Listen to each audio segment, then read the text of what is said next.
కృష్ణాంజలి గారు తర్వాత మా పార్టీ ప్రతినిధులతో మాట్లాడదాం. ముందైతే ఈ ఇన్ఫర్మేషన్, మీకున్న ఇన్ఫర్మేషన్ లేకపోతే మీరు చూసిన ఛార్జ్ షీటు, సిట్ రిపోర్టు మీరు పరిశీలించే ఉంటారు.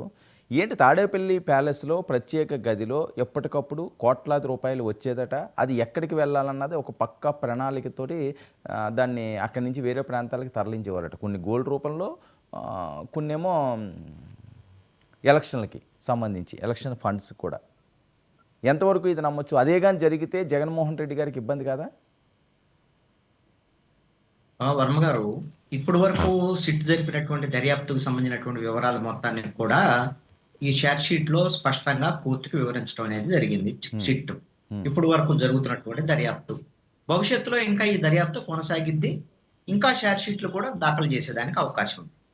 ఇప్పుడు వరకు ఉన్నటువంటి అనుమానాలని పటాపంచలు చేస్తూ జగన్మోహన్ రెడ్డి దీంట్లో ప్రధానమైనటువంటి పాత్రధారి అన్నట్లు దాన్ని చాలా స్పష్టంగా ఆయన పేరు కూడా షార్ట్ షీట్ లో పలు సందర్భాల్లో షార్ట్ షీట్ లో పేర్కొనడం అనేది జరిగింది. ఇప్పటి వరకు నిందితులు ఎవరు, ఏంటి, ఇప్పుడు అరెస్ట్ చేసినటువంటి వాళ్ళు ఎవరు, అన్ని కూడా మనం ఇప్పుడు ఈ అరెస్టుల ప్రక్రియ కొనసాగుతున్నది, భవిష్యత్తులో కూడా కొనసాగేదానికి అవకాశం ఉంది. ఈ రోజున బహుశా మాణిక్ ఠాకూర్ అనుకుంటా, కాంగ్రెస్ పార్టీకి సంబంధించినటువంటి నాయకులు కూడా మాట్లాడారు. ఈ లిక్కర్ కేసులో ప్రధానమైనటువంటి సూత్రధారులుగా జగన్మోహన్ రెడ్డి, అదేవిధంగా భారతి ఖచ్చితంగా వాళ్ళు ఉన్నారు, వాళ్ళకి తెలియకుండా జరగదు, వాళ్ళ ద్వారానే జరిగింది అనేటువంటిది అది రాజకీయ పరమైనటువంటి విమర్శగానే కాదు. ఈ విధమైనటువంటి దర్యాప్తు జరుగుతున్నటువంటి తీరు, దర్యాప్తులో సిట్టు దర్యాప్తుకు సంబంధించిన షార్ట్ షీట్ లో వచ్చినటువంటి అంశాలు, ఇప్పటి వరకు విచారణల సందర్భంగా వచ్చినటువంటి కొంత సమాచారం, ఇవన్నిటి నేపథ్యంలోనే ఇలాంటి అనుమానాలు వస్తున్నాయి. ఒకటి ప్రధానమైనటువంటి అంశం ఏంటి అని అంటే, జగన్మోహన్ రెడ్డి 5 ఏళ్ల ముఖ్యమంత్రిగా ఉన్న కాలంలో జరిగినటువంటి కుంభకోణాల్లో మద్యం కుంభకోణం ఒకటి. మద్యం కుంభకోణం ఓకే కృష్ణాంజలి గారు ఒక్క అంశం, ఓకే మీరన్నట్లుగా జరిగిన కుంభకోణాలు ఇవన్నీ పక్కన పెడదాం, లేకపోతే దాన్ని కూడా చర్చిద్దాం. ఏంటి భారతీ గారి ఇన్వాల్వ్మెంట్ ఏంటి ఇందులోని? ఇప్పుడు జరుగుతున్నటువంటి అంశాలు, భారతీ గారికి సంబంధించినటువంటి భారతీ సిమెంట్స్ కు సంబంధించినటువంటి వాళ్ళ ఆడిటర్లను కూడా ఈ కేసులో విచారించడం అనేది జరిగింది. వాళ్ళు కూడా నిందితులుగా ఉన్నారు కదా, గోవిందప్ప సంబంధించిన ఇట్లాంటి వాళ్ళు చాలా మంది ఉన్నారు. అసలు ఎవరెవరు పాత్ర ఉంది ఏంటి అనేటువంటి దాని మీద ఇప్పుడేం వాళ్ళిద్దరు నిందితులు కాదు. ఇప్పుడుకైతే జగన్మోహన్ రెడ్డి, అదేవిధంగా భారతీ రెడ్డి ఇద్దరు నిందితులు అయితే కాదు. భవిష్యత్తులో నిందితులుగా చేర్చొచ్చు అనేటువంటిది చర్చ అయితే జరుగుతున్నటువంటి మాట వాస్తవం. అయితే అసలు 5 ఏళ్ల ముఖ్యమంత్రిగా ఉన్న కాలంలో వైసీపీ ప్రభుత్వంలో జరిగినటువంటి అతిపెద్ద కుంభకోణాల్లో ఖచ్చితంగా liquor scam, Delhi liquor scam గురించి దేశం అంతా చర్చించుకున్నది కదా. అక్కడ ముఖ్యమంత్రిని, అక్కడ మంత్రిని, వాళ్ళందరినీ అరెస్ట్ చేయడం ఇవన్నీ కూడా మనం చూసాం. అది దేశవ్యాప్తంగా చర్చ జరిగింది. దానికి ఖచ్చితంగా 4 గింతల అధికంగా ఉన్నటువంటి లిక్కర్ స్కామ్ అనేటువంటిది ఆంధ్రప్రదేశ్ లిక్కర్ స్కామ్ అని. ఎందుకంటే ఢిల్లీలో లిక్కర్ స్కామ్ అని అంటారు కానీ ఆడ 100 కోట్లకు సంబంధించినటువంటి కొన్ని నిర్ణయాలు జరిగాయి కానీ అది అమలు జరగలేదు. అది తప్పుడు నిర్ణయాలు అనేటువంటి దాని మీద కేసులు పెట్టారు. దాని వెనకాల చేతులు మారి డబ్బులు అనేటువంటిది ఉంది. ఇక్కడ అసలు ఆల్రెడీ ఆంధ్రప్రదేశ్ ప్రభుత్వమే ముఖ్యమంత్రితో పాటు తన చుట్టూ ఉన్నటువంటి ప్రధానమైనటువంటి కోటరే. ఇక్కడ జగన్మోహన్ రెడ్డి ప్రధానమైన నిందితుడిగా ఈ కేసులో ఉండేదానికి అవకాశం ఉంది అనటానికి ఏంటి అని అంటే, జగన్మోహన్ రెడ్డి ముఖ్యమంత్రిగా ఉన్న సమయంలో మీరు ఎన్ని రకాల కుంభకోణాలు ఉన్నాయో అన్ని రకాల కుంభకోణాలు, లేకపోతే అవినీతి, అక్రమాలు ఇవన్నీ కూడా సెంట్రలైజ్డ్ కరప్షన్ జరిగిందండి. జగన్మోహన్ రెడ్డికి తెలియకుండా, జగన్మోహన్ రెడ్డికి సంబంధం లేకుండా ఏ ఒక్క అవినీతి అక్రమాలు జరిగేదానికి అవకాశమే లేదు. మీరు ఇసుక తీసుకోండి, ఒక బినామీ కంపెనీ పేరుతో పెట్టారు.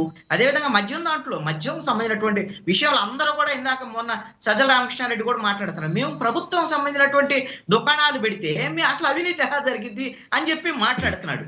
ఇవన్నీ జనాన్ని నమ్మించడానికి ఇలాంటి అబద్ధాలు మాట్లాడేటువంటి తప్ప, మొట్టమొదటిసారి వైసీపీ ప్రభుత్వంలో మొత్తం లిక్కర్ తయారీ కంపెనీలు ఎన్ని ఉన్నాయో ఆంధ్రప్రదేశ్ లో, అది ఎవరు అయినా కానీ, ఇప్పుడు మీరు అయ్యన్న పాత్రుడికి సంబంధించినటువంటి వాళ్ళకు కూడా లిక్కర్ కంపెనీ ఉందండి, తయారీ కంపెనీ ఉంది విశాఖకు సంబంధించి.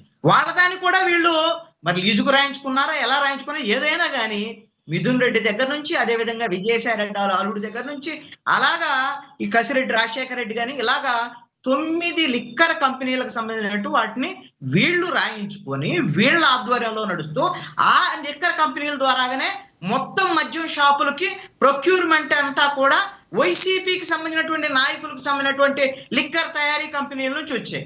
అది అసలైనటువంటి అతి పెద్ద కుంభకోణం ఏందయ్యా అంటే ఇది.